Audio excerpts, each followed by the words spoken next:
애미 애비도 없는 집안하고는 절대 안 됩니다. 상견례 자리에서 예비 사돈이 던진 한마디였습니다. 솔직히 몇 년 뒤면 어르신 병원 신세 질 텐데 우리 딸이 개고생밖에 더 하겠어요? 날카로운 말들이 식탁 위로 쏟아졌습니다. 조용히 앉아있던 70대 할머니는 그 순간 아무 말도 하지 않았습니다. 손자를 위해 숨겨온 것들을 어떻게든 묻어두려 했습니다.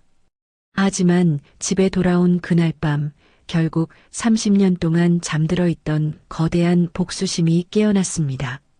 그리고 며칠 뒤 그 가족의 인생이 하나씩 조용히 박살나기 시작했습니다. 오늘도 사연 지금 시작합니다.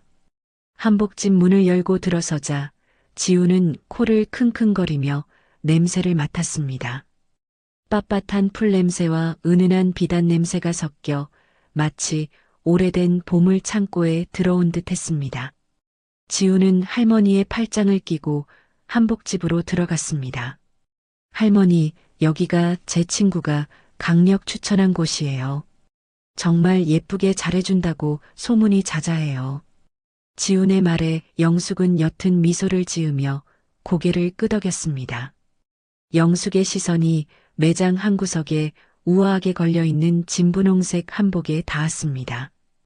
그때 카운터에 앉아있던 한복집 사장이 자리에서 일어났습니다. 50대 중반의 사장은 영숙을 위아래로 한번 훑어보더니 눈을 동그랗게 뜨며 말했습니다. 아이고 어르신, 안녕하세요. 무슨 좋은 일로 오셨어요? 할머니 상견례 한복 맞추러 왔어요. 저희 할머니께 제일 좋은 걸로 해주세요. 지훈의 말에 사장은 아 하고 탄성을 내뱉으며 손뼉을 쳤습니다. 아이고, 귀한 손자 며느리 만나러 가시는구나.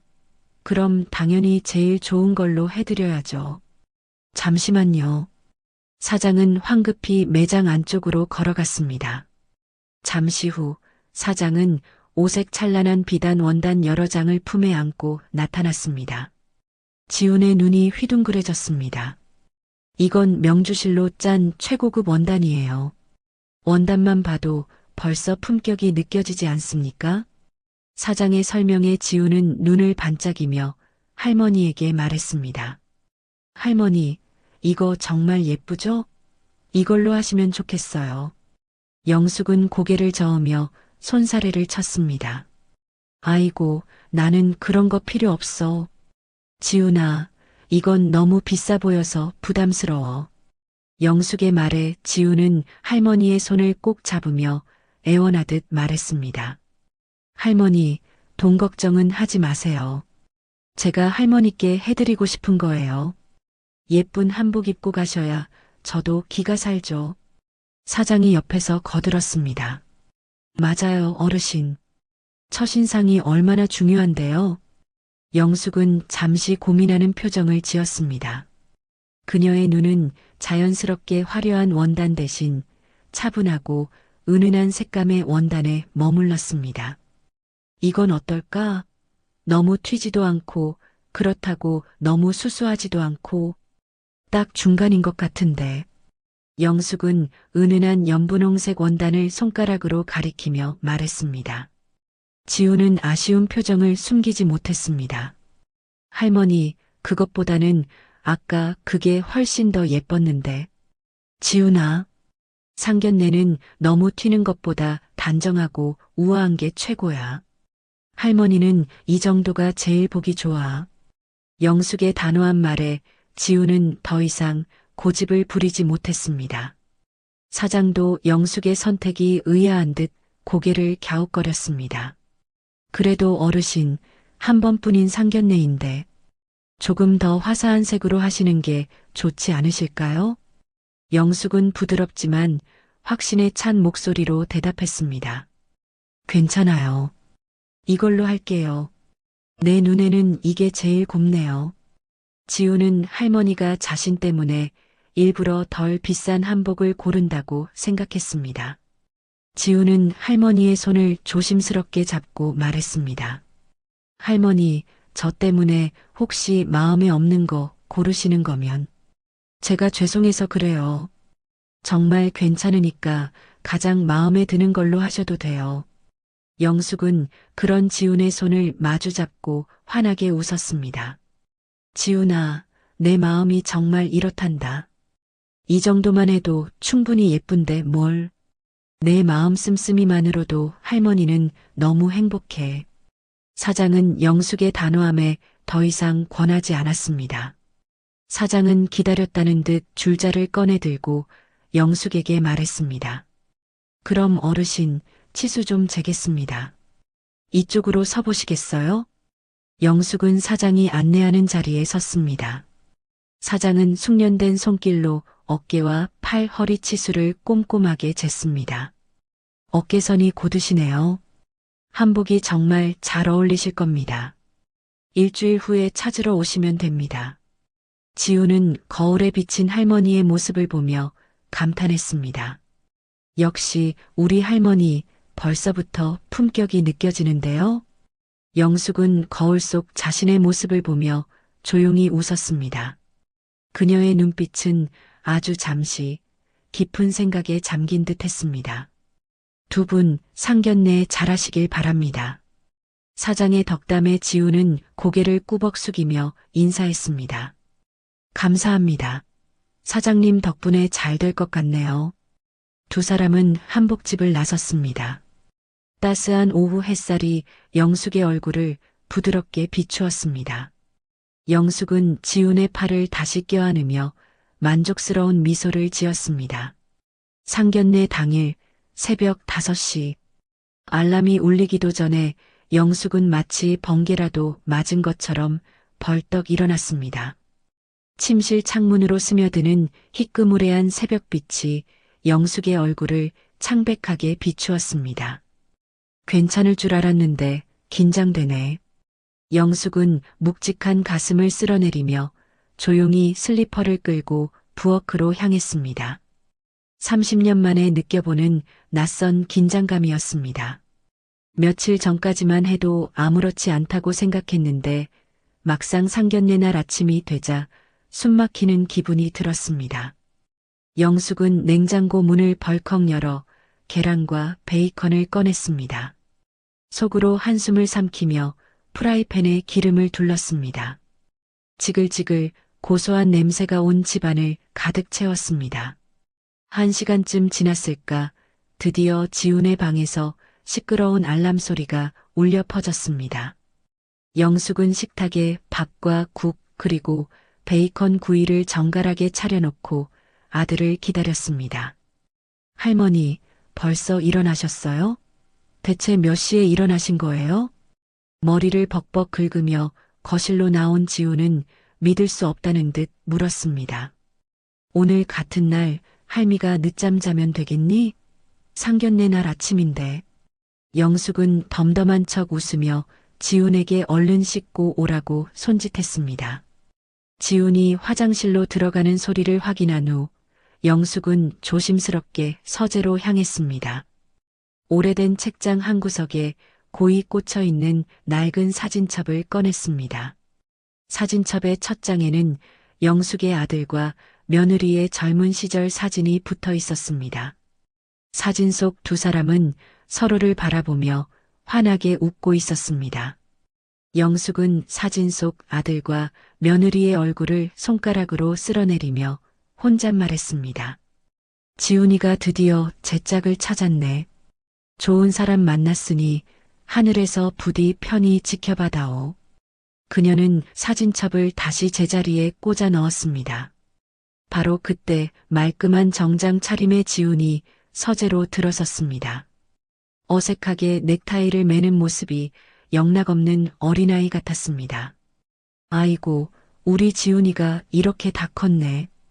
엄마가 있었더라면 얼마나 좋아했을까. 영숙의 말에 지훈은 거울을 보며 어설픈 넥타이 매듭을 고쳤습니다.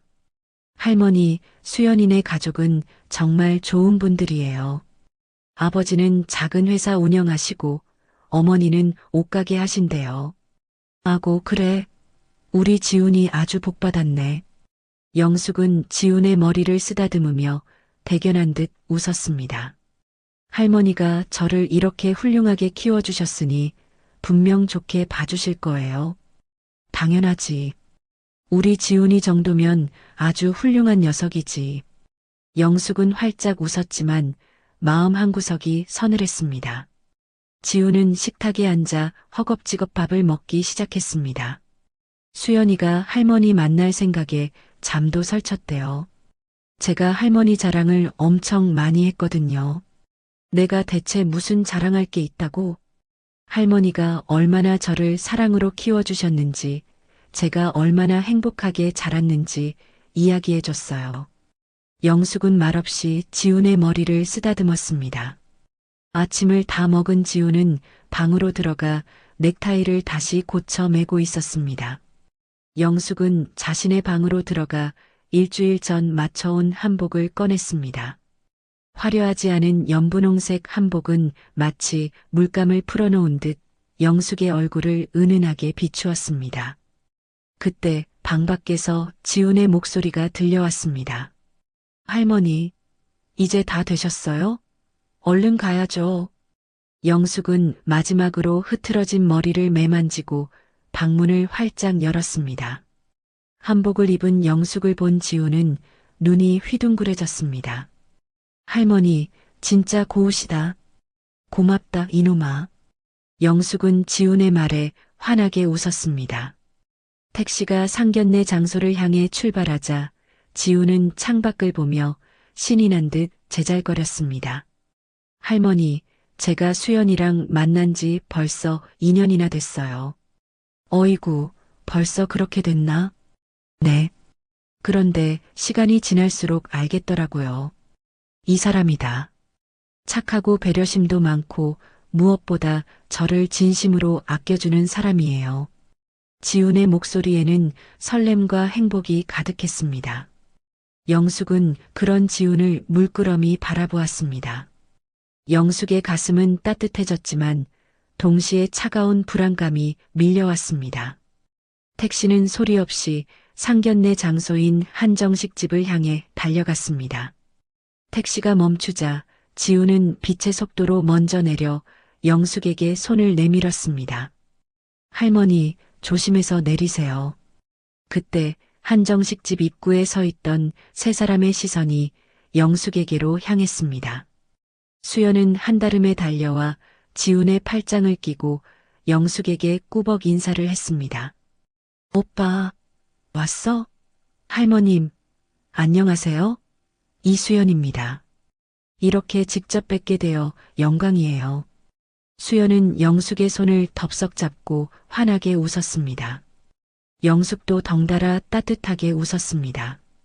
반가워요, 수연 씨. 지훈이한테 얘기 많이 들었어요. 영숙은 수연의 반짝이는 눈을 보며 진심으로 기뻤습니다. 수연은 그런 할머니의 마음을 아는 듯 뒤로 물러서며 부모를 소개했습니다. 할머님, 이쪽은 저희 부모님이세요. 수연의 어머니인 이미경은 조용히 영숙을 훑어보았습니다. 단정하지만 수수한 한복 차림에 이미경의 입술이 미묘하게 굳어졌습니다. 안녕하세요. 수연이 엄마 이미경입니다. 이미경의 목소리는 정중했지만 영숙을 위아래로 훑는 시선에는 묘한 실망감이 서려 있었습니다. 영숙은 미경의 시선을 느끼고 애써 태어난 척 웃었습니다. 수연의 아버지 이정호가 한 발짝 앞으로 다가와 허리를 숙였습니다. 처음 뵙겠습니다. 이정호입니다. 김영숙입니다. 귀한 따님, 이렇게 잘 키워주셔서 감사합니다. 영숙이 정중하게 고개를 숙이자 이정호는 영숙의 수수한 한복을 보며 속으로 생각보다 소박하시네라고 생각했습니다.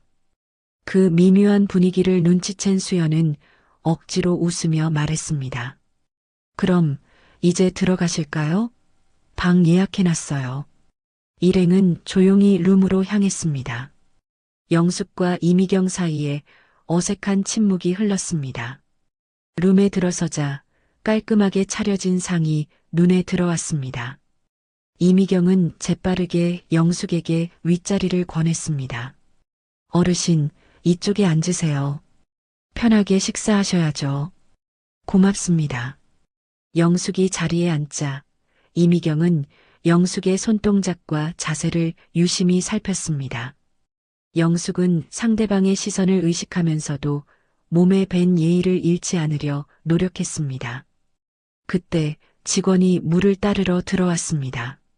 주문하신 한정식 곧 가져다 드리겠습니다. 직원이 나가자 수연은 양쪽 가족의 어색함을 풀기 위해 노력했습니다. 할머님, 여기 음식이 정말 맛있대요. 오빠가 추천해준 곳인데 맛집이더라고요. 그래요? 지훈이가 좋은 곳을 잘 아는가 보네요. 분위기도 깔끔하고 좋네요. 영숙은 억지로 웃으며 대답했습니다. 지훈은 겸연쩍은 듯 머리를 긁었습니다. 아니에요. 회사 사람들이 추천해줬어요. 음식이 하나둘씩 상에 올라왔습니다. 나물무침, 김치, 생선구이가 차례로 놓이자 이미경이 젓가락을 들며 지훈에게 물었습니다. 지훈 씨 사시는 곳이 성북동이라고 했죠? 집은 혹시 몇 평이나 돼요? 엄마. 수연은 놀라 이미경을 불렀습니다. 하지만 이미경은 뻔뻔하게 고개를 돌리지 않았습니다. 수연의 아버지인 이정호가 분위기를 바꾸려 애쓰며 지훈에게 물었습니다. 지훈 씨는 어느 회사에 다니시나요? 저 대성종합상사에 다닙니다. 아, 거기 큰 회사네요. 그런데 이정호는 잠시 머뭇거리더니 조심스럽게 말했습니다. 실례가 안 된다면 지훈 씨 부모님은 어떻게 돌아가셨는지 여쭤봐도 될까요? 갑작스러운 질문에 식탁 위가 순간적으로 조용해졌습니다. 영숙은 잠시 말을 멈추고 굳은 얼굴로 답했습니다. 교통사고로 먼저 갔습니다. 그래서 제가 지훈이를 키웠습니다. 영숙의 말에 이미경과 이정호는 서로 눈을 마주치며 미묘한 표정을 지었습니다. 이미경은 그 틈을 놓치지 않고 다시 물었습니다. 아, 그러셨군요. 그럼 어르신께서는 지금은 일을 하고 계시는지요? 특별히 하는 일은 없어요. 은퇴했습니다. 은퇴라. 그럼 예전에는 어떤 일을 하셨나요? 저희가 그런 것까지 수연이한테 듣지를 못해서 영숙은 더 이상 깊은 이야기를 하고 싶지 않은 듯 단순하게 대답했습니다. 그냥 평범하게 직장 생활했습니다. 영숙의 답변에 이미경의 표정은 점점 더 어두워졌습니다. 구체적인 답변을 피하는 영숙의 태도가 의심스러웠던 것입니다. 그때 메인 요리인 갈비찜과 전복구이가 상에 올랐습니다. 지훈 씨, 정말 훌륭하게 잘하셨네요. 그런데 앞으로 경제적인 계획은 어떻게 되는지. 수연은 부모의 끝없는 질문에 당황해하며 재빨리 끼어들었습니다. 아빠, 엄마, 일단 식사부터 하시죠. 음식 시켰어요. 수연의 만류에도 불구하고 이미경은 영숙의 옷차림, 말투, 그리고 표정까지 예리하게 살폈습니다. 영숙은 자신을 평가하듯 바라보는 이미경의 시선을 느끼고 불안감에 휩싸였습니다. 식탁 위는 음식 냄새로 가득했지만 그 안의 공기는 점점 차갑게 얼어붙었습니다. 식탁 위 음식들이 거의 비워졌을 무렵 이미경이 수저를 내려놓았습니다. 그리고는 한치의 망설임도 없이 영숙을 똑바로 보며 질문을 던졌습니다. 어르신, 아까 지훈이 부모님이 일찍 돌아가셨다고 하셨는데 혹시 유전병이라도 있으셨던 건가 해서요. 지훈이 아버지는 어떤 일을 하셨는지 좀 더 자세히 여쭤봐도 될까요? 영숙은 숟가락을 든 채로 멈칫했습니다. 그녀의 얼굴에 미묘한 긴장감이 스쳐 지나갔습니다. 영숙은 애써 평온한 표정을 지으며 대답했습니다. 질병이 있었던 건 아니고 교통사고였어요. 지훈이 부모도 평범한 회사원들이었습니다. 아, 그러셨군요. 그럼 혹시 남겨주신 재산이나 그런 것들은 어떻게 되는지. 이미경의 질문은 점점 더 노골적으로 변했습니다. 지우는 당황한 얼굴로 수연의 어머니를 바라보며 끼어들었습니다. 어머님, 그런 건 지금 중요한 문제가 아닌 것 같아요. 그때 이정호가 대화에 적극적으로 참여했습니다. 아니죠, 지훈 씨. 이런 것들은 미리 알아둬야 합니다. 결혼이라는 게 두 사람만의 문제가 아니니까요.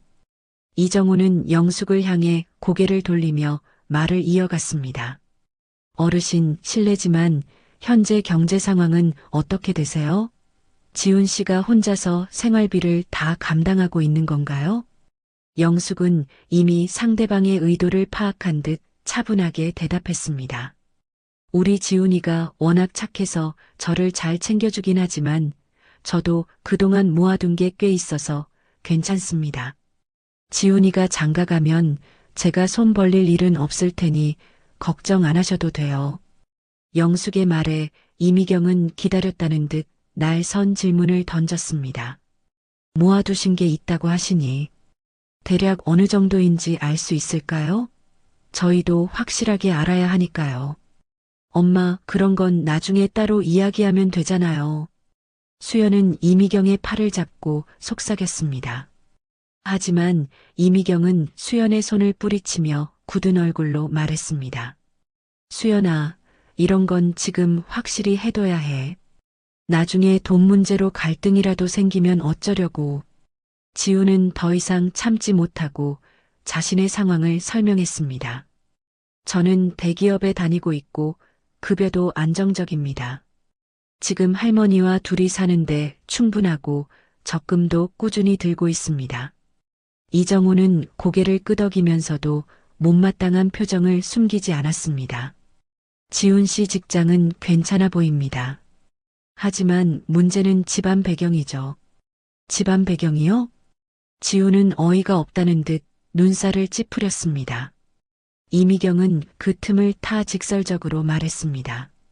솔직히 말씀드리면 부모님도 안 계시고 집안 내력도 확실하지 않잖아요. 우리가 어떻게 믿고 귀한 딸을 맡겨야 할지. 이미경의 말에 영숙의 얼굴이 굳어졌습니다. 영숙은 목소리를 낮추며 차갑게 되물었습니다. 지금 저희 집안에 대해 의심하시는 건가요? 의심한다는 게 아닙니다. 미리 알아둬야 한다는 거죠. 혹시 남겨두신 빚이라도 있으면 어떡하냐고요. 이미경의 목소리가 날카롭게 변했습니다. 지우는 분노를 참지 못하고 자리에서 살짝 몸을 일으키며 소리쳤습니다. 어머님, 아버님 말씀이 좀 지나치신 것 같습니다. 할머니도 계신 자리에서 이정호는 손을 들어 지훈을 제지했습니다. 지훈 씨, 진정해요. 우리도 딸을 생각해서 하는 말이죠. 우리 집안 체면도 있는데 그런 부분은 저와 나중에 따로 상의하셔도 될 것 같습니다. 수연은 지훈과 부모 사이에서 이러지도 저러지도 못하며 안절부절 못했습니다. 이미경은 다시 영숙을 똑바로 쳐다보며 말했습니다. 어르신, 기분 나쁘게 생각하지 마세요. 저희 입장에서는 확실하게 알고 싶은 것뿐이에요. 영숙은 고개를 들고 침착하게 반문했습니다. 대체 뭘 확실하게 알고 싶으시다는 건가요? 경제적 능력? 집안 배경? 아니면 혹시라도 숨기고 있는 문제라도 있는지? 이미경의 질문에 영숙은 깊은 한숨을 내쉬며 대답했습니다. 저희에게 특별히 숨길 일은 없습니다. 그저 이 녀석을 부족함 없이 잘 키웠다고 자부할 뿐입니다. 하지만 부모도 없는 환경에서 자란 아이가. 이미경은 말을 멈췄습니다. 그 순간 식탁 위는 차갑게 얼어붙었습니다. 수연은 부모의 과도한 질문에 당황했지만 섣불리 나서지 못하고 눈치만 보고 있었습니다. 이미경의 표정은 이미 굳어진 상태였습니다. 영숙은 상대방의 변화하는 태도와 날선 질문들에 불안감이 최고조에 달했습니다. 팽팽한 긴장감이 식당 룸을 가득 채웠습니다. 이미경이 마침내 인내심의 끈을 놓았습니다. 그녀는 굳어진 얼굴로 젓가락을 탁 소리가 나게 내려놓더니 영숙을 똑바로 쳐다보며 단호하게 말했습니다. 할머님, 솔직히 말씀드릴게요. 부모도 없는 집안하고는 저희 수연이 혼인시킬 수 없습니다. 이미경의 직설적인 말에 룸 안의 공기가 순식간에 차갑게 얼어붙었습니다. 지금 뭐라고 하신 거예요? 지훈이 분노로 얼굴을 붉히며 자리에서 일어나려 하자 이정호가 지훈의 팔을 잡고 말했습니다. 지훈 씨 앉아요. 어른들이 말씀하고 계시잖아요. 이미경은 냉정하게 말을 이어갔습니다. 솔직히 부모님도 안 계신 상황에서 할머님마저 편찮으시기라도 하시면 그게 다 우리 수연이 몫이 될 텐데. 엄마, 수연은 이미경의 말을 끊으며 당황해서 외쳤습니다. 엄마, 그건 좀 너무한 말씀이신 것 같아요. 너무하다니? 수연아, 이게 현실이야. 결혼은 사랑만으로 되는 게 아니거든. 이미경이 딸을 향해 날카롭게 쏘아붙였습니다. 영숙의 손이 떨리기 시작했습니다. 제가 지훈이와 수연이에게 짐이 될까봐 걱정하시는 거군요. 영숙의 떨리는 목소리에 이미경은 한치의 망설임도 없이 대답했습니다. 네, 솔직히 말씀드리면 그렇습니다. 그리고 우리 수연이가 힘들게 할머님 모시고 사는 꼴은 저도 못 보겠고요. 이정우가 차분한 듯 냉정한 목소리로 거들었습니다. 그렇다고 경제적으로 넉넉해서 실버타운에 들어가실 수 있는 형편도 아니신 것 같고, 지우는 분노를 참지 못하고 주먹을 꽉 쥐었습니다. 어떻게 그런 식으로 말씀하실 수 있어요? 할머니가 얼마나 고생하시면서 저를 키우셨는데, 지훈 씨도 나중에 자식 낳아 키워보면 우리 마음 알 겁니다. 나는 내 딸을 생각해서 하는 말이에요. 이미경이 팔짱을 끼며 싸늘하게 말했습니다. 영숙은 분노를 꾹 눌러 참으며 정중하게 말했습니다. 저는 아이들에게 전혀 짐이 될 생각이 없습니다. 그 부분은 걱정 안 하셔도 돼요. 저희 지훈이는 정말 착한 아이입니다. 수연이한테도 잘할 거고요. 착한 건 알겠어요. 하지만 그것만으로는 부족해요. 이미경은 단호하게 고개를 저으며 말했습니다. 솔직히 저는 수연이가 양가 부모님 다 계시고 좀 안정적인 집안에 시집 갔으면 좋겠어요. 그래야 결혼해서 고생 안 하고 편하거든요. 수연의 눈가에 눈물이 글썽거렸습니다. 엄마, 제 마음은 생각 안 해봐요? 내 마음? 수연아, 너는 아직 어려서 모르는 거야. 결혼 생활이 얼마나 현실적인지. 이정우는 다시 영숙을 바라보며 말했습니다. 할머님도 이해하시죠? 우리가 무리한 요구를 하는 건 아니잖아요. 영숙은 솟구치는 눈물을 참으며 힘겹게 대답했습니다. 지훈이가 그렇게 부족해 보이시나요? 부족하다는 게 아니라 조건이 맞지 않는다는 겁니다. 이미경은 더 이상 할 말이 없다는 듯 가방을 집어들며 일어섰습니다. 오늘 만나서 확실하게 정리하고 싶었어요. 앞으로는 만나지 않았으면 좋겠네요. 지우는 믿을 수 없다는 표정으로 수연을 바라보았습니다. 수연아, 너도 이런 생각이야? 수연은 울음을 터뜨리며 고개를 숙였습니다. 오빠 미안해. 정말 미안해. 미안하다고? 그게 답이야? 지훈의 목소리가 떨렸습니다. 수연은 손으로 얼굴을 가린 채 흐느꼈습니다.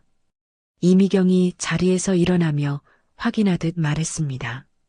오늘부로 파혼인 걸로 알겠습니다. 나중에 이 일로 문제 생기면 저희도 곤란하니까요. 지훈은 더 이상 참을 수 없었습니다. 지훈은 벌떡 일어나며 영숙에게 말했습니다.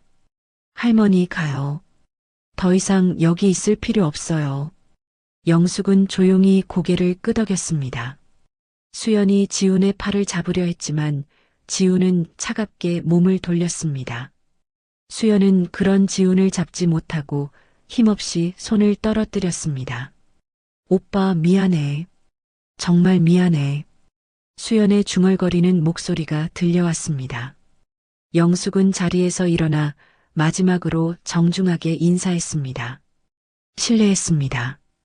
오늘 시간 내주셔서 감사했어요. 이미경은 싸늘한 표정으로 대답했습니다. 네. 서로 시간 낭비하지 않아서 다행이네요. 지우는 분노와 굴욕감에 주먹을 쥔 채 할머니의 뒤를 따랐습니다. 룸 안의 분위기는 완전히 파국으로 치달았습니다. 한정식 집 복도를 걸으며 지훈이 힘없이 말했습니다. 할머니, 정말 죄송해요. 제가 할머니를 이런 모욕적인 자리에 모시고 와서. 지훈의 목소리가 떨렸습니다. 영숙은 그런 지훈의 등을 가볍게 두드려 주었습니다. 무슨 소리니, 지훈아. 내 잘못이 아니야. 영숙은 겉으로 괜찮은 척했지만 그녀의 마음속은 끓어오르는 분노로 가득했습니다. 한정식 집 밖으로 나오자 차가운 바람이 두 사람의 얼굴을 스쳤습니다. 지우는 택시를 잡으며 고개를 푹 숙였습니다. 할머니, 제가 사람을 잘못 봤나 봐요. 지훈아, 내 잘못이 아니야. 택시가 멈추자 영숙이 먼저 뒷좌석에 올랐습니다. 지훈은 따라 타며 운전기사에게 주소를 알려줬습니다. 택시가 출발하자 영숙은 조용히 말했습니다. 세상에는 여러 종류의 사람들이 있는 거야. 지훈이 영숙의 손을 잡으며 다시 한번 울먹였습니다. 할머니가 저를 이렇게 잘 키워주셨는데 제가 이런 일을 당하게 해서. 지훈아, 네가 잘못한 게 아니라고 했잖아. 이제 집에 가서 푹 쉬렴. 영숙의 목소리는 여전히 따뜻했지만 그녀의 눈빛에는 차갑고 날선 무언가가 스치고 지나갔습니다. 택시가 집 앞에 멈추자 영숙과 지우는 말없이 내렸습니다. 현관문을 열고 들어선 두 사람의 어깨는 잔뜩 웅크려 있었습니다. 지우는 한마디 말도 없이 자신의 방으로 향했습니다. 할머니, 오늘 고생하셨어요. 들어가서 쉬세요. 지훈의 목소리는 너무 작아 겨우 들릴 정도였습니다. 영숙은 고개를 끄덕이며 짧게 대답했습니다. 그래, 지훈아. 너도 일찍 쉬렴. 영숙의 방문이 닫히자 집안에는 무거운 흘렀습니다.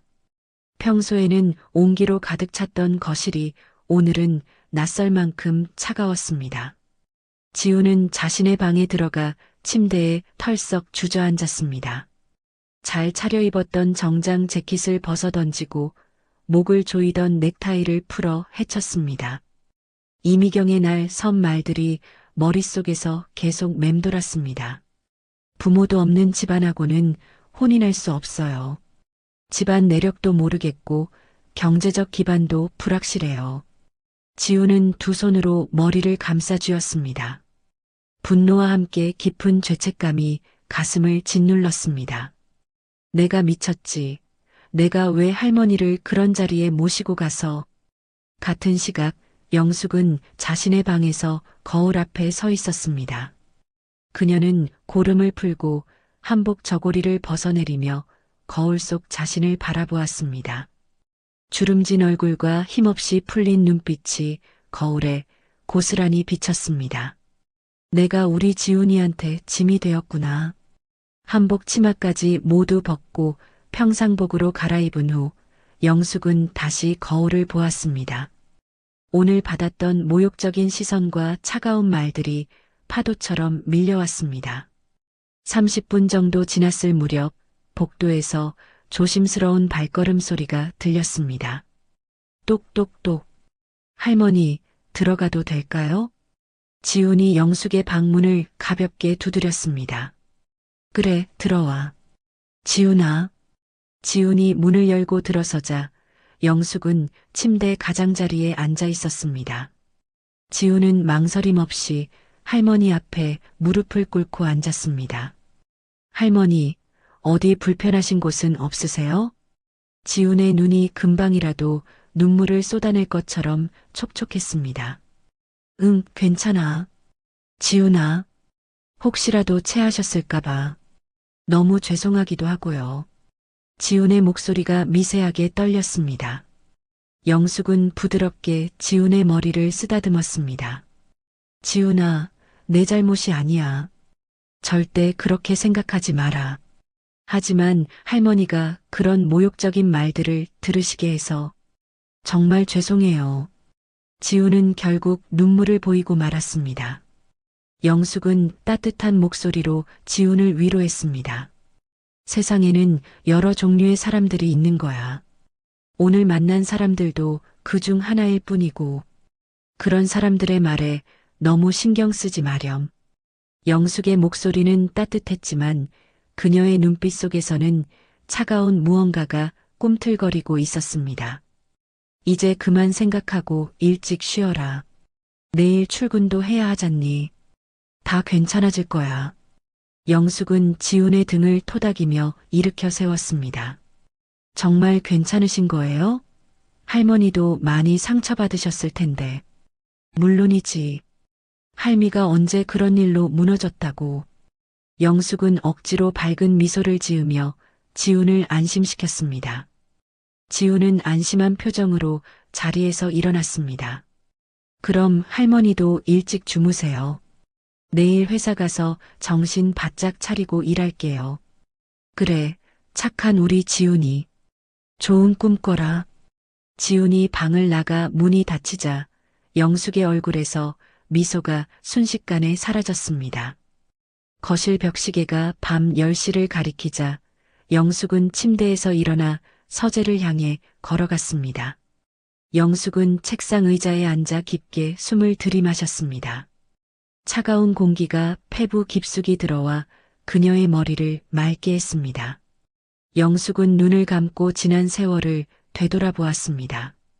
평범한 할머니의 모습 뒤에 숨겨진 30년 전의 기억이 파노라마처럼 펼쳐졌습니다. 1994년 서울 강남의 한 고층 빌딩 회의실 안 38배 젊은 영숙은 정장 차림의 중년 남성들 사이에 앉아 있었습니다. 아니, 여자가 무슨 건설업을 하겠다고 그래? 한 남성이 코웃음을 치며 말했습니다. 집에 가서 애나 보지 그래? 사업은 우리 같은 남자들이나 하는 거라고. 다른 남성도 거들며 비아냥거렸습니다. 하지만 영숙은 눈 하나 깜빡하지 않았습니다. 제가 준비한 사업 계획서를 보시면 생각이 달라지실 거예요. 영숙은 당당하게 자료를 펼쳤습니다. 남성들은 콧방귀를 뀌었습니다. 여자 따위가 뭘 안다고. 따위라고 하셨나요? 영숙의 목소리가 순식간에 차갑게 변했습니다. 그녀의 눈빛은 칼날처럼 날카로웠습니다. 제가 실력으로 보여드리겠습니다.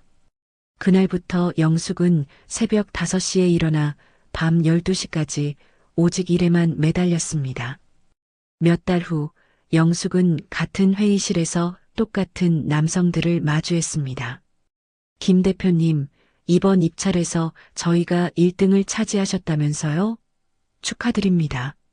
남성들은 언제 그랬냐는 듯 영숙 앞에서 고개를 숙였습니다. 영숙은 조용히 미소만 지었습니다. 감사합니다. 1997년 영숙의 회사는 업계 1위로 우뚝 섰습니다. 강남 한복판에 30층 건물을 통째로 소유하게 되었고 사무실은 2개 층을 쓰고 있었습니다. 영숙 사장님, 이번 분기 매출이 100억을 넘겼습니다. 재무 담당자가 흥분한 목소리로 보고했습니다. 영숙은 덤덤하게 대답했습니다. 그래, 벌써 그렇게 됐나? 1998년 외환위기가 닥쳤을 때도 영숙의 회사는 굳건했습니다. 오히려 다른 기업들을 인수하며 몸집을 불렸습니다. 2005년 영숙의 자산은 200억을 넘어섰습니다. 전국 곳곳에 건물과 토지를 소유했고 수많은 기업에 투자했습니다.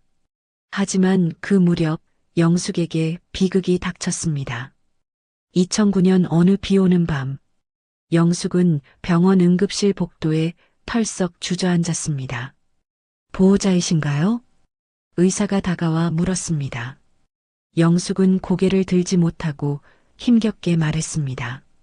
네, 저희 아들이랑 며느리가 어떻게. 유감스럽게도 의사의 말이 끝나기도 전에 영숙의 세상이 무너져 내렸습니다. 장례식장에서 7살짜리 어린 지우는 영숙의 손을 꼭 잡고 물었습니다. 할머니, 엄마랑 아빠는 언제 와? 지훈의 맑고 순수한 눈동자를 보자 영숙은 눈물을 삼키며 지훈을 품에 안았습니다. 지훈아, 이제 할머니랑 둘이 살자. 그날 영숙은 중대한 결심을 했습니다. 모든 사업을 정리하고 오직 지훈만을 위해 살기로 한 것입니다. 회장님, 정말 은퇴하시는 겁니까? 이렇게 그만두시긴 너무 아깝습니다. 비서가 믿지 못하겠다는 듯 물었습니다. 영숙은 창밖을 바라보며 말했습니다. 그래. 이제 다른 일이 더 중요해. 모든 지분을 신탁으로 돌리고 나는 손자만 키울 거야. 영숙은 모든 재산을 신탁회사에 맡기고 조용히 자취를 감추었습니다. 그 후 15년 동안 영숙은 오직 지훈만을 위해 살았습니다. 새벽마다 일어나 아침밥을 차리고 학교에 데려다주고 밤늦게까지 숙제를 봐주었습니다. 할머니, 저 때문에 힘드시죠? 중학생이 된 지훈이 영숙의 얼굴을 보며 물었습니다. 무슨 소리니? 할미는 지훈이가 있어서 행복해. 영숙은 지훈의 머리를 쓰다듬었습니다. 지훈이 성장하며 보여준 효심과 따뜻한 마음씨는 영숙의 가장 큰 자부심이었습니다. 그때 영숙이 눈을 떴습니다. 과거의 기억들이 생생하게 되살아난 순간들이었습니다. 영숙은 주먹을 꽉 쥐고 자리에서 일어났습니다. 그녀의 눈빛은 한없이 차갑게 변했습니다. 내 손자를 모욕한 것은 절대 용서할 수 없어. 영숙은 책상 서랍을 열었습니다. 안에는 낡은 가죽 수첩이 들어 있었습니다. 30년 전부터 정리해둔 인맥들의 전화번호가 빼곡하게 적혀 있었습니다. 은행장, 대기업 회장, 언론사 사주들의 이름이 줄을 이었습니다. 아직도 나를 기억하고 있을까? 영숙은 차가우면서도 위험한 미소를 지으며 수첩의 첫 페이지를 넘겼습니다. 창밖은 이미 깊은 밤이었지만 영숙의 밤은 이제 시작이었습니다. 다음 날 아침 영숙은 평소와 다름없이 새벽 5시에 눈을 떴습니다. 부엌에서는 조용히 지훈의 아침 식사를 준비하는 소리가 울려 퍼졌습니다. 어제 겪었던 모욕적인 일들은 마치 꿈이었던 것처럼 영숙의 손은 평온하게 움직였습니다.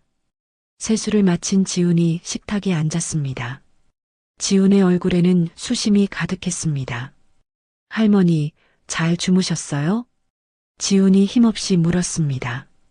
영숙은 프라이팬에 계란을 깨뜨리며 따뜻한 미소를 지었습니다. 그래, 지훈아. 할미는 아주 푹 잤지. 너는 어땠니? 저는 잠이 잘 안 오더라고요. 지훈이 솔직하게 대답하며 고개를 숙였습니다. 어제 일 때문에 그래? 네. 자꾸만 그분들 말씀이 생각나서요. 제가 할머니를 그런 자리에 모시고 가는 게 아니었는데. 영숙은 숟가락으로 계란을 뒤집으며 지훈의 어깨를 가볍게 두드려 주었습니다. 괜찮다, 지훈아. 이제 그런 생각일랑 하지 마라. 다 지나간 일이야. 할머니는 정말 괜찮으세요? 걱정 마. 할미가 언제 그런 일로 흔들렸다고. 영숙의 목소리는 한없이 평온했지만 그녀의 눈빛은 무표정했습니다. 지훈은 밥을 먹으며 애써 기운을 냈습니다. 오늘 회사 가서 정신 바짝 차리고 일해야겠어요. 다른 생각 안 나게. 그래, 착한 우리 지훈이. 할미가 응원할게. 지훈이 아침 식사를 마친 후 출근 준비를 했습니다. 영숙은 조용히 설거지를 마쳤습니다. 할머니, 저 회사 다녀올게요. 지훈이 현관문을 나서자 집안에는 다시 깊은 침묵이 찾아왔습니다. 영숙은 설거지 그릇을 정리한 후 서재로 향했습니다. 책상 위에는 어젯밤 꺼내두었던 낡은 가죽 수첩이 놓여 있었습니다. 영숙은 수첩을 펼치고 첫 번째 이름을 확인했습니다. 박철수 대한은행 회장. 영숙은 전화기를 들고 번호를 눌렀습니다. 신호음이 몇 번 울린 후 전화 너머에서 중년 남성의 목소리가 들려왔습니다. 여보세요? 박 회장님, 김영숙입니다. 전화 너머로 짧은 정적이 흘렀습니다. 영숙? 설마 그 김영숙 대표님이십니까? 박철수의 목소리에 놀라움과 함께 미세한 떨림이 묻어났습니다. 네. 오랜만이에요, 박 회장님. 아이고, 세상에. 정말 오랜만이네요. 어떻게 지내셨습니까? 연락 주셔서 영광입니다. 박철수가 허둥지둥 말했습니다. 영숙은 덤덤하게 본론으로 들어갔습니다. 혹시 이정호라는 사람을 아세요? 소규모 유통업체를 운영하고 있는데. 이정호요? 잠시만요. 전화 너머로 무언가를 찾는 소리가 들렸습니다. 아, 여기 있네요. 저희 은행 거래처 중 한 명입니다. 그 사람에 대한 전반적인 정보를 좀 얻을 수 있을까요? 거래 현황, 대출 상황, 신용도 등 전부 다요. 박철수가 순간 당황하며 말을 더듬었습니다. 정보요? 이런 걸 함부로 알려드리기 곤란해서. 박 회장님, 저 김영숙이에요. 영숙의 목소리가 단 한순간에 차갑게 변했습니다. 박철수는 더 이상 거절할 수 없다는 것을 깨달았습니다. 아, 네, 알겠습니다. 제가 바로 알아보고 연락드리겠습니다. 고맙습니다. 영숙은 전화를 끊고 다음 페이지를 넘겼습니다. 강민호, 동대문 상가 건물주. 영숙은 다시 전화기를 들었습니다. 여보세요, 강 사장님? 김영숙입니다. 전화 너머로 같은 반응이 이어졌습니다. 영숙은 단숨에 본론을 꺼냈습니다. 동대문에서 부티크를 운영하는 이미경이라는 사람 아시나요? 이미경이요? 네, 알죠. 저희 건물 임차인 중 한 명이에요. 그 사람의 임대차 계약이 다음 달에 만료된다고 들었어요. 네, 맞습니다. 아직 재계약 여부는 결정되지 않았고요. 영숙이 만족스럽게 미소 지었습니다. 그렇다면 재계약을 거부해 주세요. 네. 갑자기 왜요? 저희가 먼저 거부하면 안 되는데. 자세한 이유는 묻지 마세요.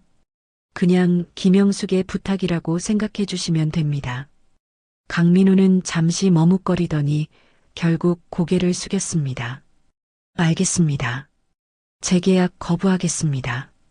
고맙습니다. 영숙은 세 번째 전화를 걸었습니다. 이번에는 아파트 건설회사 사장이었습니다. 모든 통화를 마친 영숙은 의자에 등을 기댔습니다. 그녀의 손에는 펜이 들려 있었고 수첩에는 복잡한 계획들이 적히고 있었습니다. 이정호, 은행 대출 심사 강화, 거래처 계약 해지. 이미경, 임대차 계약 거부, 건물 매매 압박. 이씨 가족, 사회적 고립. 영숙의 표정에는 30년 전 비즈니스 세계를 주름잡던 냉철함이 되살아나 있었습니다. 이제 시작이야. 영숙이 조용히 중얼거렸습니다. 창밖으로 따뜻한 오후 햇살이 쏟아져 들어왔지만 서재 안의 공기는 얼음장처럼 차가웠습니다. 이틀 후 오전 10시. 이정호는 작은 유통업체 사무실에 앉아 서류를 정리하고 있었습니다. 책상 위에는 재고 리스트와 계약서가 잔뜩 쌓여 있었습니다. 그때 전화벨이 요란하게 울렸습니다. 네, 대성유통입니다. 이정호는 밝은 목소리로 전화를 받았습니다. 하지만 상대방의 목소리는 어딘가 딱딱하게 굳어 있었습니다. 사장님, 저 한국투자개발 김 과장입니다. 아, 김 과장님, 무슨 일로 전화하셨어요? 이정호는 반가운 마음으로 물었지만 상대방은 한숨을 쉬며 답했습니다. 죄송한 말씀을 드려야 할 것 같습니다. 네, 죄송한 말씀이라니. 이정호의 표정이 순간적으로 굳어졌습니다. 저희가 약속했던 투자건 말입니다.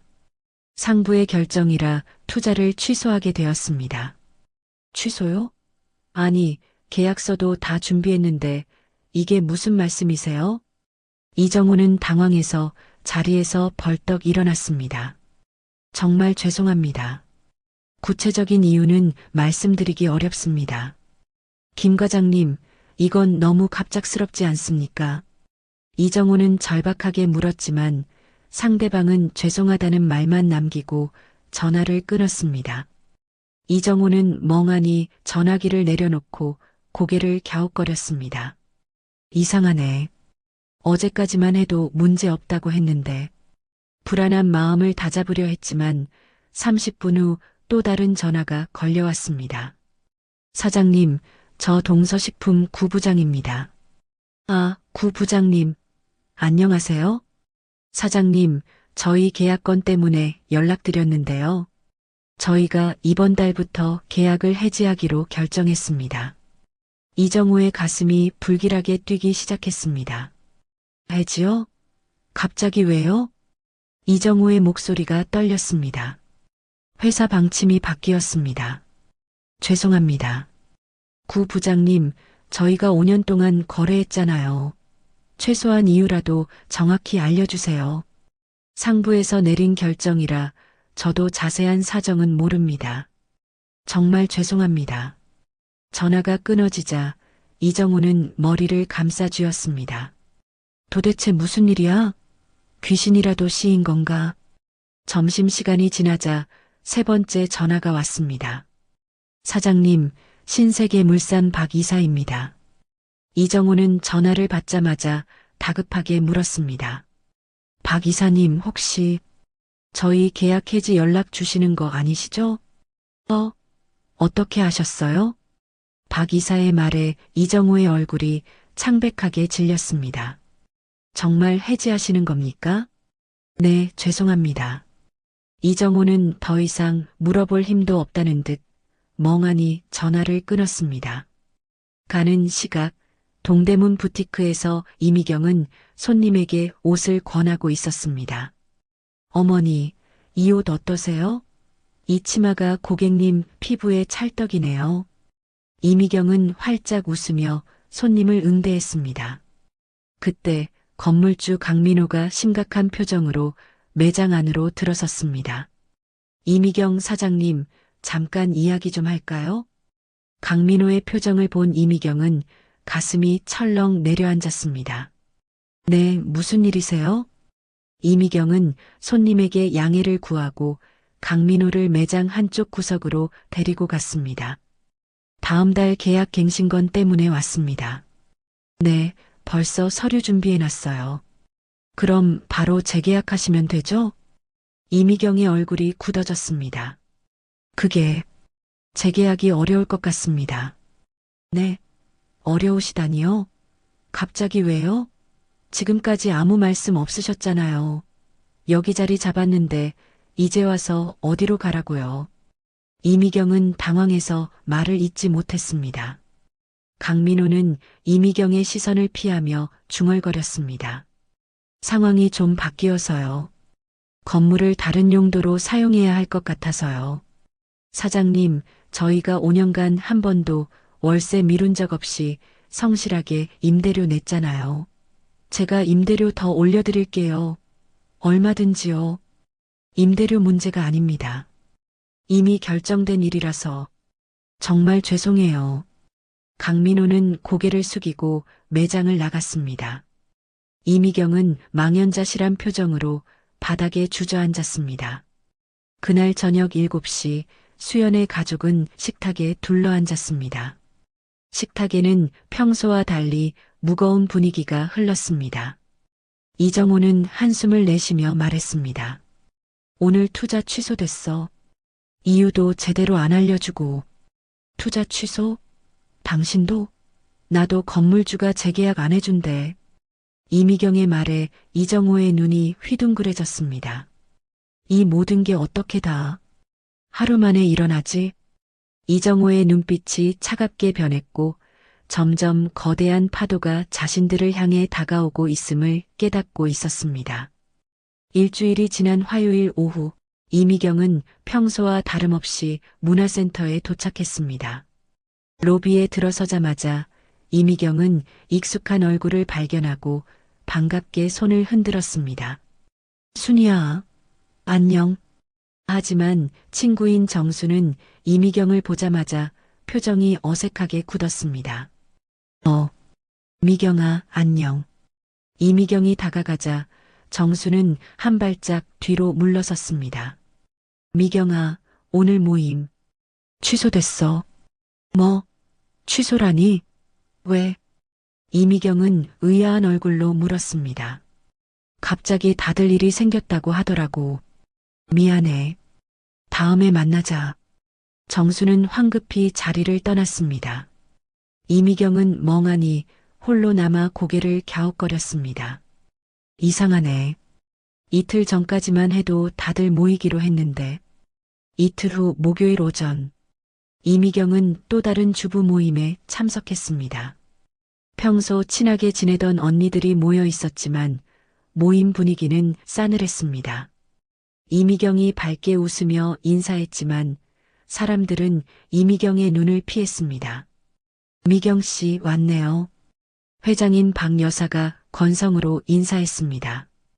이미경이 자리에 앉자 주변 사람들이 조금씩 거리를 두었습니다. 오늘 뭐 하기로 했죠? 이미경이 물었지만 대답하는 사람이 아무도 없었습니다. 박 여사는 시계를 보며 말했습니다. 그냥 간단히 차나 마시고 헤어져요. 벌써요? 아직 2시도 안 됐는데. 이미경은 당황했습니다. 오늘은 일찍 끝내는 게 좋을 것 같아요. 결국 모임은 어색하게 끝났습니다. 이미경이 뒤돌아 나갈 때 등 뒤로 수군거리는 소리가 들렸습니다. 요즘 미경 씨네 집안 난리도 아니라잖아. 그러니까 우리 신랑도 절대 어울리지 말라고 신신당부하더라니까. 이미경은 그 대화 속에서 뭔가가 단단히 잘못되어 가고 있음을 느끼고 있었습니다. 같은 시각 이정호는 오랜 사업 파트너인 김 사장과 점심 약속을 잡았습니다. 형님, 오랜만이에요. 이정호가 반갑게 악수를 청했지만 김 사장은 악수를 피하며 어색하게 답했습니다. 응, 왔어? 요즘 어떻게 지내세요? 그냥 뭐, 바쁘게 지내지. 김 사장은 계속해서 손목시계를 확인했습니다. 형님, 제가 좋은 사업 아이템이 있는데 같이 해보면 어떨까 해서요. 이정호가 조심스럽게 말을 꺼냈습니다. 하지만 김 사장은 난감한 표정을 지었습니다. 정호야, 미안한데 요즘 내가 여유가 없어. 그래도 한번 들어보세요. 이번 거는 정말 대박이거든요. 미안한데 오늘은 급한 일이 생겨서 다음에 천천히 이야기하자. 김 사장은 서둘러 나가버렸고 이정호는 혼자 앉아 어리둥절한 표정을 지었습니다. 그날 저녁 이정호는 은행을 방문했습니다. 과장님, 대출건으로 왔습니다. 아, 이 사장님. 앉으세요. 은행 직원은 서류를 꺼내보더니 난감한 표정을 지었습니다. 그런데 문제가 좀 있습니다. 문제요? 대출 심사가 갑자기 까다로워졌습니다. 규정이 바뀌어서요. 아니, 지난번에는 문제 없다고 하셨잖아요. 갑자기요? 이정호가 따져 묻자 직원은 어깨를 으쓱하며 말했습니다. 네, 상부 지시라서요. 추가 서류가 필요하고 심사 기간도 길어질 것 같습니다. 이정호는 한숨을 쉬었습니다. 최소 한 달은 보셔야 할 겁니다. 그날 밤 수연의 가족은 거실에 모였습니다. 모두 지친 얼굴이었습니다. 이상해. 정말 이상해. 이미경이 소파에 털썩 앉으며 말했습니다. 뭐가 이상해요? 수연이 물었습니다. 친구들이 갑자기 나를 피하기 시작했어. 모임에서도 대화도 안 하려고 하고. 이정호도 고개를 끄덕였습니다. 나도 마찬가지야. 사업 파트너들이 만나기를 꺼려하고 전화도 피하더라. 수연은 불안하게 말했습니다. 저도 요즘 동료들이 좀 이상해요. 점심 먹자고 하면 바쁘다고 하고 회식 때도 저만 빼고 따로 모이는 것 같아요. 세 사람은 서로를 바라보며 공포에 질렸습니다. 이건 우연이 아니야. 이정우가 심각한 목소리로 말했습니다. 그럼 뭐라는 거예요? 이미경이 떨리는 목소리로 물었습니다. 누군가 의도적으로 우리 집안을 망하게 하려고 작정한 것 같아. 수연이 눈을 크게 뜨며 물었습니다. 누가요? 왜요? 이정호는 깊은 생각에 잠겼습니다. 모든 게 그 상견례 이후에 시작됐어. 설마 그 할머니가? 이미경이 믿을 수 없다는 듯 말했습니다. 말도 안 돼. 그 할머니가 뭐라고. 하지만 가족들의 불안감은 점점 더 커져만 갔습니다. 모든 방면에서 동시에 벌어지는 알 수 없는 일들의 수연의 가족은 점차 숨막히는 공포를 느끼기 시작했습니다. 한 달이 흐른 목요일 오후, 이정호는 예전 회사 동료인 인사 담당자 최 과장을 만났습니다. 과장님, 오랜만입니다. 아, 정호야. 어떻게 지내? 두 사람은 맥주잔을 부딪혔습니다. 이정호는 맥주를 한 모금 마신 후 조심스럽게 물었습니다. 과장님, 혹시 요즘 투자 업계에서 특별한 일 없었나요? 투자 취소가 갑자기 많아졌다든가. 글쎄, 별다른 얘기는 못 들었는데? 최 과장은 고개를 갸웃거렸습니다. 혹시 누군가 압력을 넣었다든가 하는 소문은 없었고요? 압력? 무슨 압력? 최 과장의 의아해하는 표정에 이정호는 자신의 상황을 구체적으로 설명했습니다. 저희 회사에 투자하기로 했던 곳들이 갑자기 다 취소해서요. 이유도 명확하게 안 알려주고. 최 과장은 곰곰이 생각하더니 입을 열었습니다. 요즘 상부에서 지시가 많이 내려오긴 해. 어떤 지시요? 구체적인 건 모르겠는데 특정 업체들과는 거래를 조심하라는 식으로. 이정호의 눈이 번뜩였습니다. 특정 업체요? 응. 근데 왜 그런 지시가 내려오는지 아는 사람은 아무도 없더라. 이정호는 무언가 연결되고 있다는 것을 직감했습니다. 한편 수요일 저녁, 수연은 지훈에게 전화를 걸었지만 신호음만 계속 울릴 뿐 받지 않았습니다. 수연은 답답한 마음에 문자를 보냈습니다. 오빠, 꼭 만나서 할 이야기가 있어. 연락 줘. 하지만 지훈에게서 답장은 오지 않았습니다. 다음 날 퇴근 시간, 수연은 지훈의 회사 앞에서 하염없이 기다렸습니다. 드디어 지훈이 나오자 수연은 지훈에게 달려가 소리쳤습니다. 오빠. 지훈은 수연을 보고 발걸음을 멈췄지만 그의 표정은 차갑게 굳어 있었습니다. 여긴 뭐하러 왔어? 오빠, 꼭 할 말이 있어. 제발 한 번만 들어줘. 할 말? 우리 사이에 무슨 할 말이 남아있는데? 오빠, 우리 집이 이상해졌어. 모든 게 꼬이고 있어. 수연이 지훈의 팔을 잡자 지훈은 차갑게 손을 뿌리쳤습니다. 할머니가 뭐? 또 할머니 탓이야? 그만해. 더 이상 듣고 싶지 않아. 지훈은 그대로 뒤돌아 걸어갔고 수연은 그 자리에 멍하니 서 있었습니다. 목요일 오후, 이미경은 부티크 건물주 강민호를 찾아갔습니다. 사장님 계세요? 이미경이 부동산 사무실에 들어가자 직원이 물었습니다. 네, 무슨 일이세요? 동대문에서 부티크 운영하는 이미경입니다. 사장님 좀 뵐 수 있을까요? 아, 사장님은 출장 가셔서요. 한동안 안 계실 것 같아요. 이미경이 당황하며 물었습니다. 연락처라도 주시면 안 될까요? 급한 일이라서. 죄송합니다. 규정상 개인 연락처는 드릴 수 없어요. 금요일 오전, 이정호는 예전 사업가인 김 사장을 찾아갔습니다.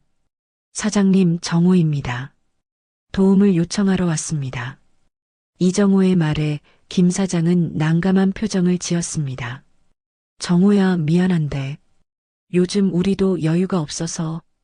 사장님, 예전에 제가 도와드렸던 거 기억하시죠? 조금만 도와주시면. 김 사장은 고개를 저으며 거절했습니다. 정호야, 정말 미안해. 요즘 상황이 좋지 않아서. 한 달이 지나면서 수연의 가족은 모든 방면에서 사회적으로 고립되었습니다. 도움을 요청할 곳도 기댈 곳도 없었습니다. 그날 저녁 세 사람은 거실에 모여 앉았습니다. 더 이상은 못 버티겠어. 이정우가 지친 목소리로 말했습니다. 나도 부티크 문 닫아야 할 것 같아. 이미경이 한숨을 쉬었습니다. 수연이 절망적으로 물었습니다. 도대체 누가 우리한테 이런 일을 하는 거예요? 이정우가 결심한 듯 단호하게 말했습니다. 김영숙 할머니에 대해서 제대로 알아봐야겠어. 엄마, 아직도 그 할머니 때문이라고 생각해요? 수연이 믿기지 않는다는 듯 물었습니다. 아무리 생각해도 이상하잖아. 내일부터 본격적으로 알아볼 거야. 수연의 가족은 점점 깊어지는 절망 속에서 마지막 실마리를 찾기 위해 발버둥 치기 시작했습니다. 토요일 오후 이정호는 집 서재에서 낡은 잡지들을 정리하고 있었습니다. 오래된 경제지를 하나씩 손에 들고 버리려던 참이었습니다. 이것들 다 언제 버리지? 이정호가 중얼거리며 1995년 경제주간지를 펼쳤습니다. 순간 그의 손이 멈췄습니다. 큼직한 헤드라인이 이정호의 눈에 들어왔습니다. 여성 경영인의 신화, 김영숙 대표 인터뷰. 이정호는 기사를 자세히 들여다보았습니다. 흑백 사진 속에는 정장을 입은 중년 여성이 당당한 모습으로 서 있었습니다. 이 사람, 어디서 본 것 같은데? 이정호가 사진을 더 가까이 가져다 보았습니다. 이정호의 눈이 휘둥그레졌습니다.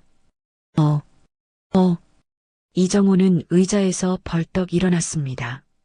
사진 속 여성은 영락없는 젊은 시절의 김영숙이었습니다. 이 사람이 지훈이 할머니라고? 이정호는 떨리는 손으로 기사를 읽기 시작했습니다. 김영숙 대표는 불과 10년 만에 업계 1위 건설회사를 일궈낸 입지전적 인물이다. 이정호의 얼굴이 점점 창백하게 질렸습니다. 건설업계 1위? 이정호는 기사를 계속 읽어내려갔습니다. 김 대표는 현재 전국 주요 도시의 30여 개 건물을 소유하고 있으며 금융계와의 폭넓은 인맥으로 업계에서 여왕이라 불리고 있다. 이정호는 그 자리에 주저앉아 머리를 감쌌습니다. 세상에, 이게 다 무슨 일이야. 그때 거실에서 TV를 보던 이미경이 남편의 이상한 소리를 듣고 서재로 달려왔습니다. 여보, 무슨 일이야? 갑자기 왜 그래? 이것 좀 봐봐. 이정호는 떨리는 손으로 잡지를 내밀었습니다. 이미경은 사진을 보더니 어리둥절했습니다. 이 사람 누구야? 김영숙이야. 김영숙? 김영숙이 누군데? 아, 설마 지훈 씨 할머니? 이미경은 기사를 읽기 시작했습니다. 읽을수록 그녀의 얼굴은 하얗게 질렸습니다. 이게 진짜야? 기사에 다 나와 있잖아. 여기 1998년 기사도 있어. 이 할머니 어마어마한 거물이었어. 이미경은 소파에 털썩 주저앉으며 절규했습니다. 우리가 그 할머니한테 무슨 짓을 한 거야. 이제 알겠어. 왜 갑자기 모든 일이 꼬였는지. 이정우가 무릎을 치며 말했습니다. 그때 수연이 방에서 나와 부모의 심각한 분위기를 눈치챘습니다.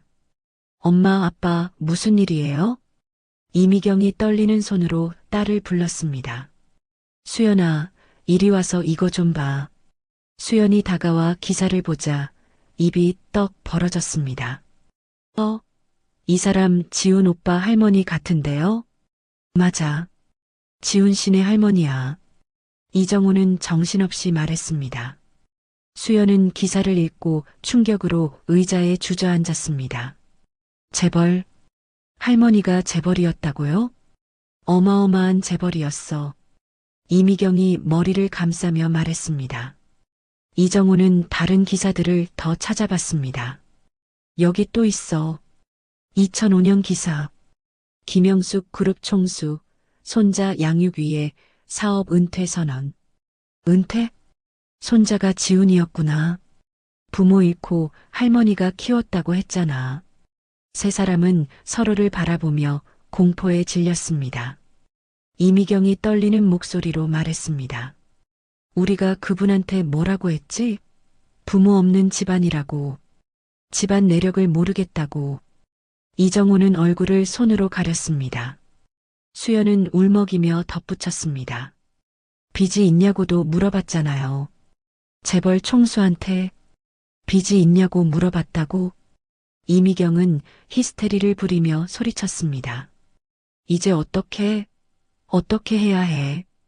이정호는 서재를 왔다 갔다 했습니다. 여보, 당장 가서 사과해야 해. 지금 가자.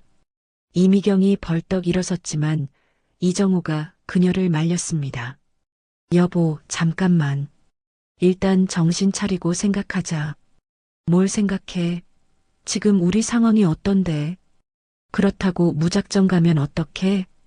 그때 이미경이 무릎을 쳤습니다. 그래, 맞아. 투자 취소, 거래처 계약 해지, 건물주 연락 두절. 그 모든 게 다 그 할머니 짓이었어. 이정호는 하나씩 손으로 짚어가며 말했습니다. 모든 게 할머니 손바닥 안에서 놀아난 거야. 깊은 밤이 되도록 수연의 가족은 대책을 논의했지만 뾰족한 해결책은 나오지 않았습니다. 일단 내일 아침에 무작정 찾아가 보자. 이미경이 마지막으로 말했습니다. 받아주실까요? 수연이 불안한 표정으로 물었습니다. 받아주시든 안 받아주시든 가봐야 해. 이정호가 단호하게 대답했습니다. 세 사람은 밤새도록 잠을 이루지 못했습니다. 일요일 오전 9시.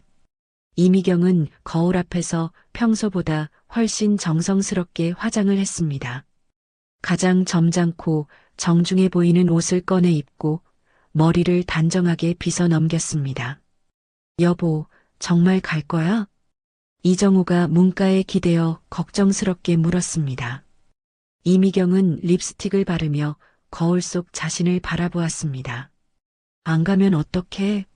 이대로 망할 수는 없잖아. 이미경의 목소리는 단호했습니다. 무릎 꿇고라도 빌어야지.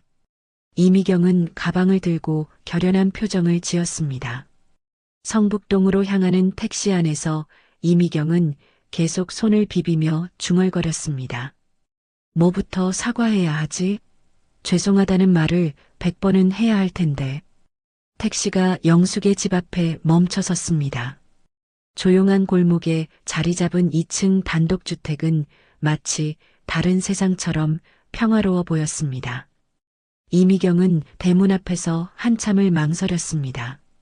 하나, 둘, 셋. 이미경은 용기를 내어 초인종을 눌렀습니다. 띵동. 잠시 후 영숙이 문을 열고 나왔습니다. 집에서 입는 편안한 평상복 차림이었지만 그 표정은 한 달 전 상견례 때와는 사뭇 달랐습니다. 누구세요? 영숙의 목소리는 차갑게 가라앉아 있었습니다. 이미경은 그 자리에 무릎을 꿇었습니다. 저 수연이 엄마예요. 정말 죄송합니다. 영숙은 이미경의 갑작스러운 행동에 놀라 팔짱을 끼며 내려다보았습니다. 일어나세요. 동네 사람들 다 나오겠어요. 할머님께서 용서해 주실 때까지 안 일어날 거예요. 이미경은 울먹이며 바닥에 이마를 댔습니다. 무슨 용서요? 저는 지금 무슨 일로 오셨는지 모르겠는데. 영숙은 시치미를 떼며 냉담하게 말했습니다. 이미경의 목소리가 떨렸습니다. 저희가 저희가 정말 잘못했어요. 그때 상견례 때 너무 무례했어요. 아, 그때 일이요? 벌써 한 달도 넘었는데 왜 갑자기 오셨는지 이미경은 눈물을 흘리며 말했습니다. 저희가 할머님께서 누구신지 몰랐어요. 누구라고요? 할머니가 김영숙 대표님이시잖아요.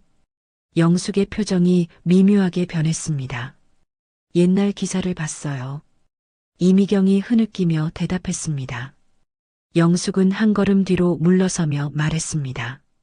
그래서 오신 거군요. 제가 돈이 많은 것 같으니 오신 건가요?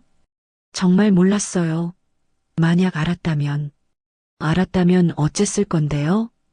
영숙이 차갑게 반문했습니다. 이미경은 말문이 막혔습니다. 알았다면 지훈이를 환대했을 거라는 말씀이세요? 사람의 가치를 돈으로 판단한다는 말씀이네요. 영숙의 목소리에 분노가 섞였습니다. 이미경은 더욱 고개를 숙였습니다. 아니에요. 그런 뜻이 아니라. 그럼 무슨 뜻인데요? 영숙은 팔짱을 낀 채 이미경의 대답을 기다렸습니다. 저희가 너무 어리석었어요. 이미경이 절규하듯 말했습니다. 어리석은 정도가 아니죠. 당신들은 한 사람의 존재 자체를 모욕했어요. 할머님, 제발 한 번만 용서해 주세요. 이미경이 영숙의 발치에 매달렸습니다. 영숙은 이미경을 내려다보며 조용히 말했습니다. 내 손자를 모욕한 것은 용서할 수 없어요. 한 사람의 가치를 지방과 돈으로만 판단하는 오만함. 그에 대한 결과를 받으시는 겁니다. 영숙의 목소리가 얼음장처럼 차가웠습니다. 이미경이 울부짖으며 애원했습니다. 모든 걸 되돌려주세요. 저희가 뭐든지 할게요. 되돌린다고요? 영숙이 비웃듯 말했습니다. 지훈이가 받은 상처도 되돌릴 수 있나요? 당신들이 상처 준 내 손자의 마음은요? 할머님, 정말 후회하고 있어요. 후회는 이미 늦었어요. 영숙이 단호하게 말했습니다. 이미경은 바닥에 이마를 대며 매달렸습니다. 저희 가족이 다 망했어요. 회사도 가게도 다 문 닫았어요. 그게 저랑 무슨 상관인가요? 이미경이 감정이 북받쳐 소리쳤습니다. 할머님이 하신 거잖아요. 영숙이 차가운 미소를 지었습니다. 제가 뭘 했다고요? 증거라도 있나요? 저는 조용히 손자랑 살고 있을 뿐이에요. 영숙이 집 안으로 들어가려 하자 이미경이 급히 일어나 영숙의 치맛자락을 붙잡았습니다. 할머님, 제발 한 번만요. 영숙이 차갑게 말하며 이미경의 손을 뿌리쳤습니다. 사람은 한 번 보면 알 수 있어요. 당신들 같은 사람은 절대 변하지 않아요. 영숙은 마지막 말을 남기고 집 안으로 들어갔습니다. 문이 쾅 하고 닫혔습니다. 이미경은 닫힌 문 앞에서 한참을 서 있다가 결국 절망에 빠진 채 그 자리에 주저앉았습니다. 화요일 오후 수연은 휴대폰을 손에 든 채 한참을 망설였습니다. 떨리는 손으로 마지막 희망을 걸고 지훈의 번호를 눌렀습니다. 뚜뚜뚜. 신호음이 몇 번 울린 후 지훈이 전화를 받았습니다. 뭐야? 지훈의 목소리는 얼음처럼 차가웠습니다. 오빠, 나야 수연이. 또 뭐야? 할 말 없다고 했잖아. 오빠, 제발 한 번만 만나줘. 정말 마지막이야. 수연은 간절한 목소리로 애원했습니다. 전화 너머로 한참의 침묵이 흘렀습니다. 이따 카페에서 봐. 지훈이 마지못해 대답했습니다. 수연은 안도하며 말했습니다. 고마워, 오빠. 정말 고마워.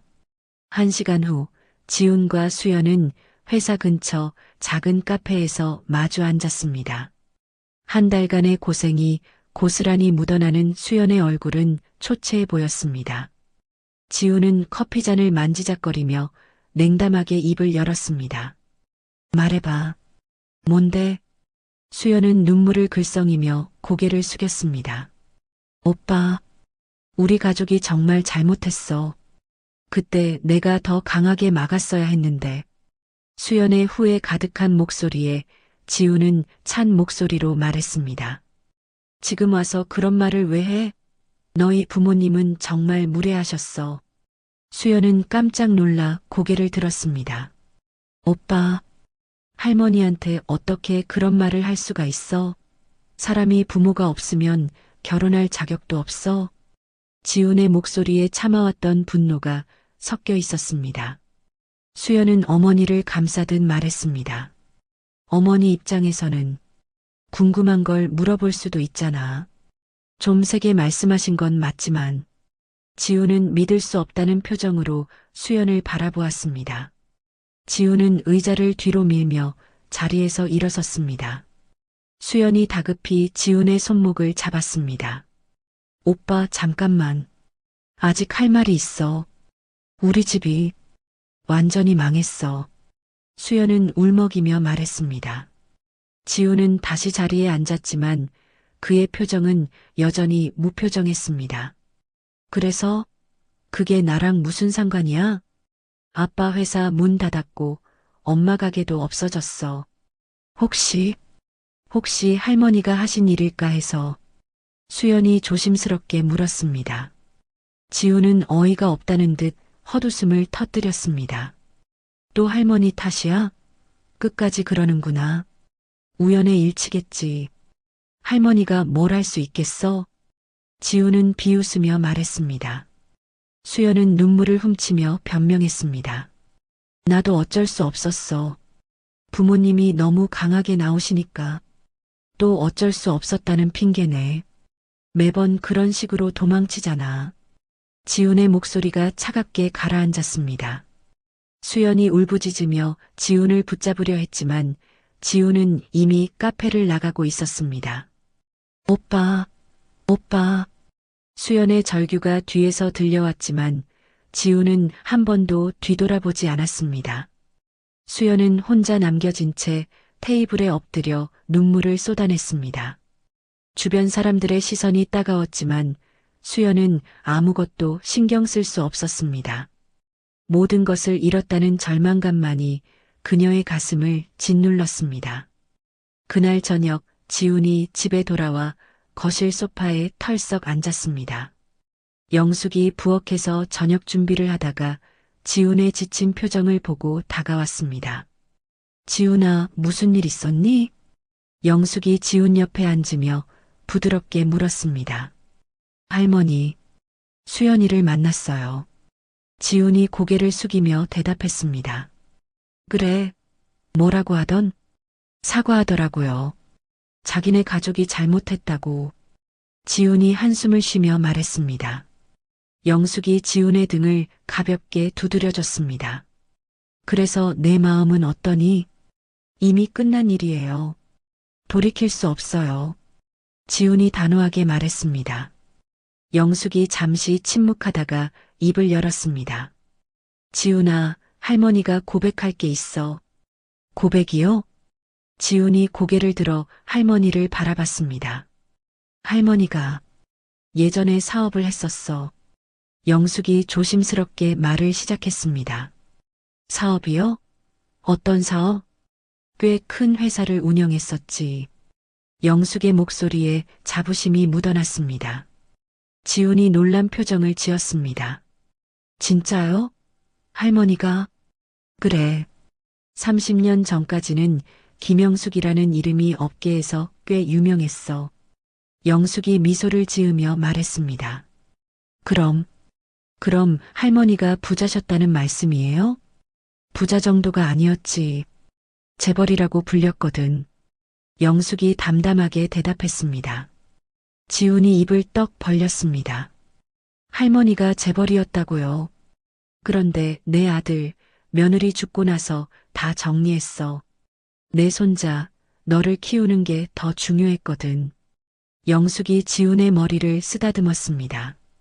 지훈이 갑자기 무언가를 깨달은 듯 벌떡 일어났습니다. 그럼 수연이네 집이 망한 것도? 그럴 수도 있고 아닐 수도 있지. 지훈이 할머니의 손을 잡으며 말했습니다. 할머니, 후회하세요? 후회? 영숙이 지훈을 바라보며 물었습니다. 전혀 후회하지 않는다. 영숙이 단호하게 말했습니다. 왜요? 내 손자가 받은 모욕을 그냥 넘어갈 수는 없었어. 영숙의 목소리에 확신이 담겨 있었습니다. 지훈이 감동하며 할머니를 바라봤습니다.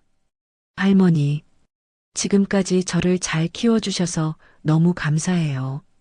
저를 위해 모든 걸 포기하고 키워주신 것, 저를 지키려고 하신 모든 것들이요. 지훈의 목소리가 떨렸습니다. 영숙이 미소를 지으며 지훈의 머리를 쓰다듬었습니다. 당연한 일이야.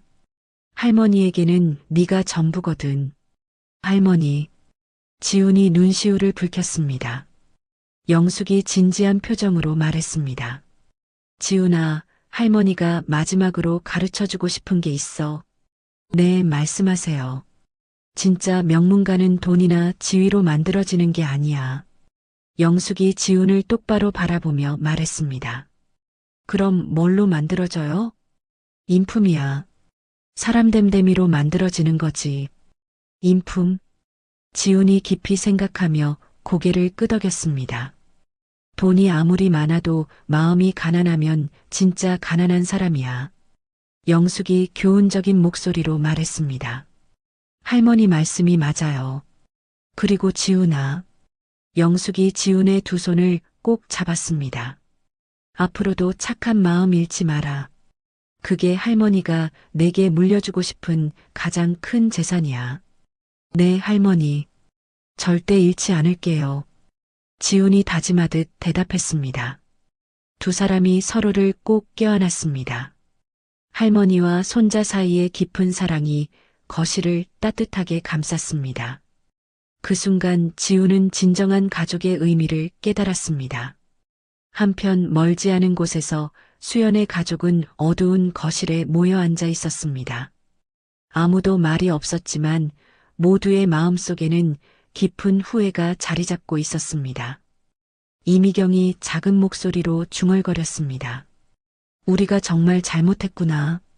하지만 이미 돌이킬 수 없는 일이었습니다. 영숙과 지훈의 집에서는 평범한 저녁 시간이 흘렀습니다. 두 사람은 함께 차를 마시며 소소한 일상 이야기를 나눴습니다. 거창하지 않지만 진심이 담긴 대화, 따뜻한 관심과 배려가 오가는 시간이었습니다. 지훈은 그제야 깨달았습니다. 진정한 행복은 멀리 있는 게 아니라 바로 이 순간 할머니와 함께하는 평범한 일상 속에 있다는 것을. 오늘 이야기 어떠셨나요? 혹시 끝까지 함께해 주신 분이 계시다면 잘 들었다고 댓글 하나만 남겨주세요. 여러분에게도 따뜻하고 빛나는 날들이 찾아올 거예요. 구독과 좋아요는 다음 이야기를 이어가는 큰 힘이 됩니다. 지금까지 오늘도 사연이었습니다. 더 깊고 따뜻한 이야기로 다시 찾아뵐게요. 편안한 하루 보내세요. 감사합니다.